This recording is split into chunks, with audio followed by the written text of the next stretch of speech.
পাহাৰত ভয়ংকৰ পথ দুৰ্ঘটনা কামৰূপ জিলাৰ হাজোৰ ঐতিহাসিক পোৱামক্কাৰ দৰগাহলৈ যোৱা পথত আজি বিয়লি চেণ্ট্ৰ আৰু এল্ট' বাহন দুখনৰ মাজত এক মুখামুখি সংঘৰ্ষ সংঘটিত হয়। এই ঘটনাত AS01FU 4787 নম্বৰৰ এল্ট' বাহনখনৰ গুৰুতৰভাৱে আহত দুগৰাকী আৰোহীক হাস্পতালত ভৰ্তি কৰোৱা হৈছে। আনহাতে দুৰ্ঘটনা সংঘটিত কৰি AS01AM 6746 নম্বৰৰ চেণ্ট্ৰ বাহনখনৰ আৰোহী ঘটনাস্থলীৰ পৰা পলায়ন কৰে বুলিও জানিব পৰা গৈছে।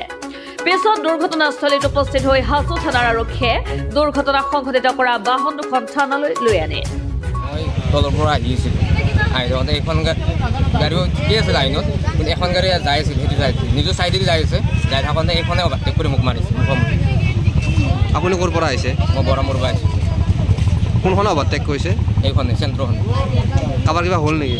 মোৰ অলপ হাতত জখম হৈছে আৰু মোৰ ভাইটিটোৰ অলপ নাকত পাইছে। কি গাড়ী আছিলে? এইখন চেণ্ট্ৰ হয়, আপোনাৰখন? মোৰখন এল্ট' গাড়ী।